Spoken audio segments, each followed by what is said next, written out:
वहीं कोरोना के मामले में रिकॉर्ड बढ़ोतरी हो रही है। देश में एक दिन में 1 लाख से ज्यादा केस दर्ज किए गए।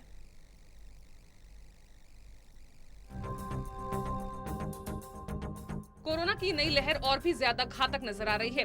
पिछले 24 घंटों में सामने आए नए मामलों की संख्या ने अब तक के सभी रिकॉर्ड्स ध्वस्त कर दिए। देश में एक दिन में 1,15,000 नए संक्रमित मिले हैं। इसके साथ ही 4 अप्रैल को मिले 1,03,000 मरीजों का रिकॉर्ड भी टूट गया। 59,700 मरीज ठीक हुए और 630 ने दम तोड़ दिया।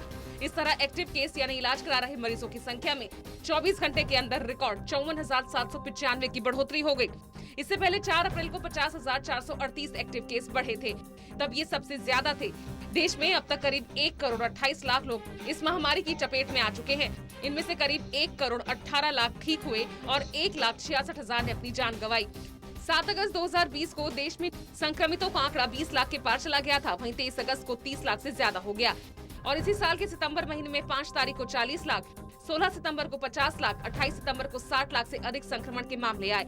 20 नवंबर तक संक्रमितों की कुल संख्या 90 लाख से ज्यादा हो गई और 19 दिसंबर को ये आंकड़ा 1 करोड़ के पार चला गया। नए केस में रोजाना की तरह सबसे ज्यादा 55,469 संक्रमित मामले महाराष्ट्र से मिले। नए केस के मामले में महाराष्ट्र दुनिया में तीसरे नंबर पर पहुंच गया है और इस मामले में ब्राजील और अमेरिका ही इससे आगे था। यानी भारत हर दिन के आने वाले नए आंकड़ों के हिसाब से दुनिया का नंबर 1 देश बन गया है। बहरहाल भारत के टॉप संक्रमित आंकड़ों के मामले में महाराष्ट्र के बाद छत्तीसगढ़ का नंबर है, जहां 9,921 नए मरीजों के साथ छत्तीसगढ़ दूसरे नंबर पर रहा। कुल एक्टिव केस में भी ये दोनों राज्य टॉप 2 पर हैं। महाराष्ट्र में 4,72,000 जबकि छत्तीसगढ़ में 52,445 मरीजों का इलाज चल रहा है। तो दिल्ली में नए आंकड़ों ने भी रिकॉर्ड बनाया। कोरोना के खतरे को देखते हुए देश के 6 राज्यों समेत कई शहरों में नाइट कर्फ्यू का ऐलान कर दिया गया है। दिल्ली में पॉजिटिविटी रेट 5% या उससे ज्यादा चल रहा है। दिल्ली के स्वास्थ्य मंत्री सत्येंद्र जैन ने बताया कि दिल्ली सरकार अस्पतालों में बेड बढ़ा रही है। पिछले 3 दिन में 2,000 से ज्यादा बेड बढ़ाए गए हैं। आने वाले 2-3 दिनों में 2,000 से 2,500 बेड और बढ़ जाएंगे।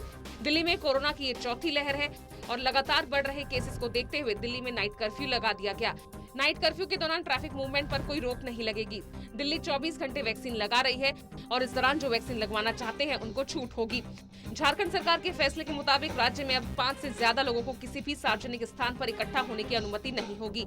सभी स्कूल बंद होंगे, शिक्षा ऑनलाइन दी जाएगी। कक्षा 10वीं और 12वीं के छात्रों के लिए ऑफलाइन कक्षाओं की अनुमति है। किसी भी प्रकार के इंडोर या आउटडोर सभा सम्मेलनों की अनुमति नहीं है। शादी समारोह में 200 व्यक्तियों की अधिकतम सीमा और अंतिम संस्कार संबंधी कार्यक्रमों में 50 व्यक्तियों की अधिकतम सीमा के साथ अनुमति होगी। उधर राजस्थान के मुख्यमंत्री अशोक गहलोत ने कोविड संक्रमण पर प्रभावी नियंत्रण के लिए प्रधानमंत्री नरेंद्र मोदी को पत्र लिखा है।